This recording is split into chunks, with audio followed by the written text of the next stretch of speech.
یہ کھول کر پلا دو، کیا نسخہ شفا ہے؟ صلی علی محمد۔ اور اعلیٰ حضرت نے کہا ہم غریبوں کے آقا پہ بے حد درود، ہم غریبوں کے آقا پہ بے حد درود، ہم فقیروں کی ثروت پہ لاکھوں سلام۔ اور اعلیٰ حضرت نے ذہن دیا کعبے کے بدر الدجا تم پہ کروڑوں درود، طیبہ کے شمس الضحیٰ تم پہ کروڑوں درود، رزق کے قاسم ہو تم، خلق کے حاکم ہو تم سے بنا جو بنا تم پہ کروڑوں درود، تم ہو حافظ و مغیث کیا کرے دشمن خبیث، تم ہو میں تم پہ فدا تم پہ کروڑوں درود۔ اور کام وہ لے لیجئے تم کو جو راضی کرے، ٹھیک ہو نام رضا تم پہ کروڑوں درود۔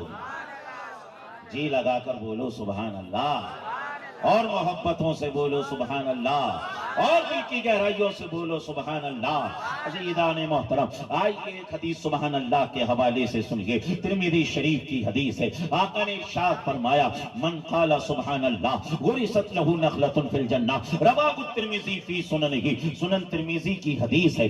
آقا نے ارشاد فرمایا جو کوئی ایک مرتبہ سبحان اللہ کہتا ہے، اللہ اس کے نام کا ایک درخت جنت میں لگا دیتا ہے۔ آئیے جلدی سے اپنے نام کا درخت جنت میں لگوائیے اور بلند آواز سے بولیے سبحان اللہ، اور محبتوں سے بولیں سبحان اللہ، الحمدللہ، اللہ اکبر۔ بخاری کی حدیث سنیے، عن ابی ہریرہ رضی اللہ تعالیٰ عنہ قال قال رسول اللہ صلی اللہ علیہ وسلم من قال سبحان اللہ وبحمدہ فی یوم مئة مرہ حطت خطایاہ ان کانت مثل زبد البحر، رواہ البخاری فی صحیحہ، صحیح بخاری کی حدیث ہے۔ آقا نے ارشاد فرمایا جو کوئی دن میں 100 مرتبہ سبحان اللہ وبحمدہ، سبحان اللہ وبحمدہ، سبحان اللہ وبحمدہ اس کا ورد کر لے گا، اللہ اس کے تمام گناہوں کو معاف فرما دے گا، تمام خطاؤں کو معاف فرما دے گا۔ ان کانت مثلا زبد البحر، اگرچہ اس کے گناہ سمندر کے چھاپ کے برابر ہی کیوں نہ ہو، مولا تمام گناہوں کو معاف فرما دے گا، تمام غلطیوں کو معاف فرما دے گا۔ اور آئیے بخاری شریف کی سب سے آخری حدیث سنیے، حضور فرماتے ہیں عن ابی ہریرہ رضی اللہ تعالیٰ عنہ قال قال رسول اللہ صلی اللہ علیہ وسلم کلیمتان حبیبتان الی الرحمن ثقیلتان فی المیزان خفیفتان علی اللسان سبحان اللہ وبحمدہ سبحان اللہ العظیم، رواہ البخاری فی صحیحہ، صحیح بخاری کی حدیث ہے۔ آقا نے ارشاد فرمایا دو کلمے، ایک ہے سبحان اللہ اور ایک ہے الحمدللہ، یہ دونوں کلمے اللہ کو بڑے پیارے ہیں، یہ دونوں کلمے اللہ کو بڑے پسند ہیں، یہ دونوں کلمے اللہ کو بڑے محبوب ہیں، یہ دونوں کلمے زبان پر بڑے آسان ہیں، یہ دونوں کلمے زبان پر بڑے ہلکے ہیں، یہ دونوں کلمے میزان پر بڑے بھاری ہیں۔ وہ دونوں کلمے کون سے ہیں؟ ایک ہے سبحان اللہ اور ایک ہے الحمدللہ۔ عزیزان محترم، زیادہ سے زیادہ سبحان اللہ اور زیادہ سے زیادہ الحمدللہ کا ورد کریں۔ آپ کو چل سے جلوس کے اندر جو بار بار سبحان اللہ کہلوایا جاتا ہے، اس لیے کہلوایا جاتا ہے تاکہ سبحان اللہ کہنے کی آپ کو عادت پڑ جائے، اللہ کا ذکر کرنے کی آپ کو عادت پڑ جائے۔ جب تک آپ جلسے میں رہیں تب بھی سبحان اللہ کہتے رہیں، جلسے کے بعد بھی سبحان اللہ کہتے رہیں۔ آپ اپنے کھیت میں کام کر رہے ہیں، سبحان اللہ کہتے رہیں، کھیت میں پانی چلا رہے ہیں، سبحان اللہ کہتے رہیں، آپ ٹریکٹر چلا رہے ہیں، سبحان اللہ کہتے رہیں، الحمدللہ کہتے رہیں۔ میری ماں اور بہنیں سن لگی ہیں، میں ان سے بھی کہنا چاہوں گا وہ جب گھروں کا کام کرتی ہیں وہ بھی سبحان اللہ کہا کریں، وہ بھی الحمدللہ کہا کریں۔ جب وہ روٹیاں پکائیں سبحان اللہ کہیں، جب وہ سالن پکائیں الحمدللہ کہیں، جب وہ ناشتہ تیار کریں سبحان اللہ اور الحمدللہ کہیں، کھانا پکائیں سبحان اللہ الحمدللہ کہیں، اس لیے کہ سبحان اللہ اور الحمدللہ کے سائے میں جو کھانا پکایا جائے گا اللہ اس میں برکتیں تو عطا فرمائے گا ہی۔ اگر اس کھانے کو کوئی بیمار کھا لے گا مولا اسے شفا عطا فرما دے گا۔ جی لگا کر بولے سبحان اللہ، الحمدللہ، اللہ اکبر، اللہ اکبر۔ دیکھیے جس جوش اور جذبے کے ساتھ میں سنا رہا ہوں آپ کو بھی اسی انداز سے سننا ہے، آپ کو بھی اسی لہجے کے ساتھ سننا ہے۔ اگر آپ نے ذرا بھی تھکی تھکی آواز نکالی تو یہ مائک میں آپ کو دے دوں گا اور بغیر مائک میں آپ کے سامنے تقریر کروں گا۔ اس لیے آپ اتنے ہیں تو آپ کی آواز بلند ہونی چاہیے، آپ کی آواز بھاری ہونی چاہیے۔ اللہ کا ذکر کریں اور بلند آواز سے بولے سبحان اللہ، الحمدللہ، اللہ اکبر، عزیزان محترم، اب آئیے جس آیت کریمہ کی میں نے آپ کے سامنے تلاوت کی، اللہ تعالیٰ اس میں ارشاد فرما رہا ہے وَلَقَدْ كَانَ لَكُمْ فِي رَسُولِ اللَّهِ أُسْوَةٌ حَسَنَةٌ، اے لوگوں تمہارے لیے بہترین نمونہ اگر کسی کی زندگی ہے تو محمد رسول اللہ کی زندگی ہے، رسول کریم صلی اللہ علیہ وسلم کی زندگی ہے۔ لیکن آج کیا ہو رہا ہے، ہمارے نوجوان آج فلمی ہیروز کو فالو کرتے ہوئے نظر آ رہے ہیں، فلمی ایکٹرز کو، اداؤں کو اپناتے ہوئے نظر آ رہے ہیں۔ اگر کوئی ایکٹر کیسا کرتا پہن لے لوگ ویسا ہی کرتا پہن رہے ہیں، اگر کوئی ایکٹر کسی طریقے کا ڈائیلاگ بول دے لوگ اسی طریقے کا ڈائیلاگ بول رہے ہیں، اور اسی طریقے کی ریل بنا کر سمجھ لیجئے انٹرنیٹ پر وائرل کرتے ہوئے نظر آ رہے ہیں۔ عزیزان محترم، لیکن قرآن عظیم والفرقان حمید کے اندر اللہ نے کیا ارشاد فرمایا؟ اللہ نے فرمایا لا تطع من اغفلنا قلبه عن ذکرنا، خبردار ہرگز اسے فالو نہ کرنا، ہرگز اس کی پیروی نہ کرنا، ہرگز اس کے نقش قدم پہ نہ چلنا، ہرگز اسے اپنا آئیڈیل مت بنانا۔ جس کا دل اللہ کی یاد سے غافل ہے، جس کا دل اللہ کی یاد سے خالی ہے، جس کا دل اللہ کی یاد سے خالی ہے، وہ اس لائق ہے ہی نہیں کہ تمہارا وہ آئیڈیل بنے، وہ اس لائق ہے ہی نہیں کہ تم اسے فالو کرو۔ اے لوگو، اگر تمہیں فالو کرنا ہے تو تاج الشریعہ کی زندگی کو فالو کرو، اگر تمہیں فالو کرنا ہے مفتی اعظم ہند کو فالو کرو، اگر فالو کرنا ہے تم اعلیٰ حضرت کو فالو کرو، غریب نواز کو فالو کرو، سرکار غوث اعظم کو فالو کرو، سرکار کے صحابہ کو فالو کرو۔ اگر ان کو فالو کرو گے اللہ تمہیں دنیا میں بھی کامیاب کرے گا اور آخرت میں بھی کامیاب فرمائے گا۔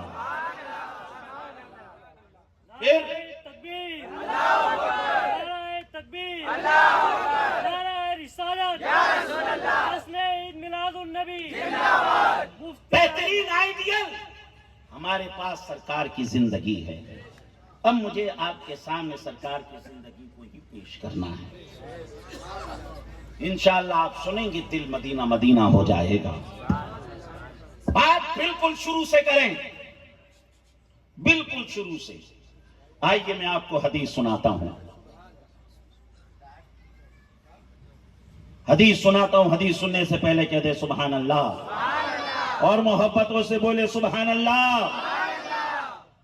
یہ حدیث جو آپ کے سامنے پیش کرنے جا رہا ہوں، مصنف عبد الرزاق کتاب کا نام اس کتاب کے اندر ہے۔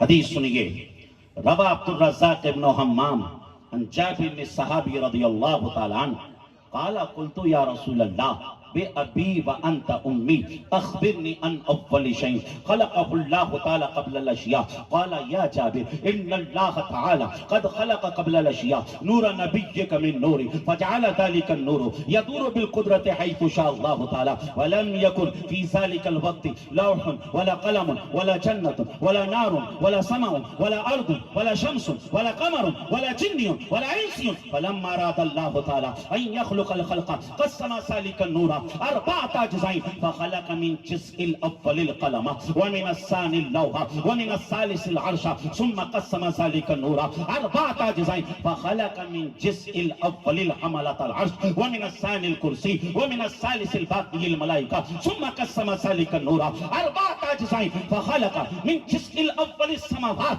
ومن الثاني الأرضين ومن الثالث الجنة والنار ثم قسم ذلك النور أربعة أجزاء إلى آخر الحديث إلى نهاية الحديث۔ پورا مجمع لب کھولے، ہاتھوں کو بلند کرے، حدیث کے نام پر جھوم کے بولے سبحان اللہ۔ عزیزان محترم، اس حدیث میں کیا بیان کیا؟ اس حدیث کا جو لب لباب ہے وہ یہ ہے، حضرت جابر نے سرکار کی بارگاہ میں عرض کیا یا رسول اللہ مجھے یہ بتائیں کہ اللہ نے سب سے پہلے کس کو پیدا فرمایا؟ سب سے پہلے اللہ نے کیا بنایا؟ تو سرکار نے فرمایا جابر اللہ نے سب سے پہلے اپنے نور سے تیرے نبی کی نور کو بنایا اور باقی ساری کائنات کو تیرے نبی کی نور سے پیدا فرمایا۔ کائنات کا ذرہ ذرہ سرکار کے نور کی خیرات ہے۔ پوری حدیث کرنے کا ٹائم، ترجمہ کرنے کا ٹائم نہیں کہ پوری حدیث کا میں ترجمہ کروں۔ آؤ اعلیٰ حضرت کی بارگاہ میں چلیں۔ اعلیٰ حضرت بڑی سے بڑی چیز کو بہت چھوٹے طریقے سے سمجھا دیتے ہیں اور بڑے کم لفظوں میں بتا دیتے ہیں. ہم اعلیٰ حضرت کی بارگاہ میں چلیں اور اعلیٰ حضرت سے عرض کریں حضور اس حدیث کا مفہوم ذرا ہمیں سمجھائیے. تو اعلیٰ حضرت اپنے انداز میں کہتے ہیں سنو، وہ جو نہ تھے تو کچھ نہ تھا، وہ جو نہ ہو تو کچھ نہ ہو، وہ جو نہ تھے تو کچھ نہ تھا، وہ جو نہ ہو تو کچھ نہ ہو. ارے جان ہے وہ جہان کی، جان ہے تو جہان ہے. اللہ سبحان اللہ، بہت خوب. جان ہے تو جہان ہے. عزیزان محترم، سب سے پہلے اللہ کے نور سے سرکار کو، اور اس کے بعد پھر ساری کائنات کو. جنتیں بنی، دوزخ بنی، آسمان بنے، زمین، چاند، تارے، جو کچھ بنا سرکار کی نور سے. اب اس کے بعد حضرت آدم علیہ السلام اور تمام انبیاء کرام تشریف لا چکے ہیں. اب یہ جو نور مصطفیٰ ہے، یہ جو نور مصطفیٰ کس طریقے سے سفر کس نے کیا اور کس طریقے سے یہ سفر کرتے کرتے کرتے کرتے کرتے حضرت عبداللہ تک کیسے پہنچا، آئیے اسے بھی سماعت کیجئے. اور اسے سننے سے پہلے ذرا جی لگا کر بولو سبحان اللہ، الحمدللہ، اللہ اکبر. اب یہ جو نور مصطفیٰ چلا حضرت آدم کی پیشانی میں جب رکھا تو مفسرین فرماتے ہیں جو فرشتوں کو حکم دیا تھا اللہ نے کہ آدم کو سجدہ کرو، یہاں مفسرین فرماتے ہیں بظاہر وہ سجدہ آدم کو تھا، لیکن حقیقت میں وہ سجدہ بھی نور مصطفیٰ کو تھا جو ان کی پیشانی میں جگمگا رہا تھا. عزیزان محترم، اب یہ نور چلا، حضرت آدم کو اس نے منور کیا اور کس طریقے سے اس نے سفر کیا. آج یہ اس سفر کو میں آپ کے سامنے پیش کروں. ذرا جی لگا کر کہہ دیں سبحان اللہ اور مچل کر کہہ دیں یا رسول اللہ. یہ نور چلا آدم سے شیش میں، شیش سے آنوس میں، آنوس سے کینان میں، کینان سے ملحل میں، ملحل سے یارد میں، یارد سے ادریس میں، ادریس سے متشائع میں، متشائع سے لامک میں، لامک سے نوح میں، نوح سے سام میں، سام سے ارفکشاز میں، ارفکشاز سے عابر میں، عابر سے فائز میں، فائز سے راؤ میں، راؤ سے سروج میں، سروج سے ناہور میں، ناہور سے تاروخ میں، تاروخ سے ابراہیم میں، ابراہیم سے اسماعیل میں، اسماعیل سے قیدار میں، قیدار سے ارنام میں، ارنام سے مزی میں، مزی سے شمی میں، شمی سے زارے میں، زارے سے ناحس میں، ناحس سے مقسی میں، مقسی سے ابہام میں، ابہام سے اقنات میں، اقنات سے عیسر میں، عیسر سے زیشان میں، زیشان سے عیدی میں، عیدی سے عرابے میں، عرابے سے یلجن میں، یلجن سے نحسن میں، نحسن سے یسربی میں، یسربی سے سمبر میں، سمبر سے حمدان میں، حمدان سے دعا میں، دعا سے عبید میں، عبید سے ابکر میں، ابکر سے عیفی میں، عیفی سے ماخی میں، ماخی سے ناحس میں، ناحس سے جاہم میں، جاہم سے تابق میں، تابق سے تدلاف میں، تدلاف سے بلداس میں، بلداس سے ہزا میں، ہزا سے ناشد میں، ناشد سے کموال میں، کموال سے بوز میں، بوز سے ہنیسک میں، ہنیسک سے عدو میں، عدو سے عدنان میں، عدنان سے معاد میں، معاد سے نزار میں، نزار سے مدرکہ میں، مدرکہ سے خزیمہ میں، خزیمہ سے کنانہ میں، کنانہ سے ندر میں، ندر سے مالک میں، مالک سے فہر میں، فہر سے غالب میں، غالب سے لوئی میں، لوئی سے کلاب میں، کلاب سے قصی میں، قصی سے عبد مناف میں، عبد مناف سے ہاشم میں، ہاشم سے عبد المطلب میں، عبد المطلب سے عبداللہ میں، عبداللہ سے یہ نور حضرت آمنہ میں منتقل ہوا. حضرت آمنہ سے یہ نور 12 ربیع الاول 20 اپریل 571 عیسوی کو جب مکہ کی سرزمین پر ظاہر ہوا تو معلوم کیا تھا؟ زمین والے کہہ رہے تھے ہم چمک رہے ہیں، آسمان والے کہہ رہے تھے ہم چمک رہے ہیں، اور اعلیٰ حضرت کہہ رہے تھے چمک تجھ سے پاتے ہیں سب پانے والے، میرا دل بھی چمکا دے. نعرہ تکبیر، نعرہ رسالت، نعرہ رسالت. مفتی ظفر نوری صاحب قبلہ، جشن عید میلاد النبی. نعرہ تکبیر، نعرہ رسالت. ہم نے اعلیٰ حضرت سے کہا اعلیٰ حضرت ذرا بتاؤ تو صحیح، جب سرکار 12 ربیع الاول کو پیدا ہوئے سما کیسا تھا، گھڑی کیسی تھی، ماحول کیسا تھا؟ اعلیٰ حضرت نے کہا سنو جی سہانی گھڑی چمکا طیبہ کا چاند، جی سہانی گھڑی چمکا طیبہ کا چاند، اس دل افروزی ساعت پہ اور اعلیٰ حضرت نے کہا صبح طیبہ میں ہوئی، بڑھتا ہے باڑا نور کا، صدقہ لینے نور کا، آیا ہے تارا نور کا، میں گدا تو بادشاہ، بھر دے پیالہ نور کا، نور دن دنوں تیرا، تے ڈال صدقہ نور کا، تیری نسل پاک میں ہے بچہ بچہ نور کا، تو ہے آئین نور تیرا، سب کھرانا نور کا، کاف کے سوہا دہن، یا ابرو آنکھ عین ساتھ، کاف ہایا عین ساتھ، ان کا ہے چہران کا۔ جب سرکار پیدا ہوئے، حضرت آمنہ رضی اللہ تعالی عنہا نے جب سرکار کو دیکھا، سرکار صلی اللہ علیہ وسلم کی پیدائش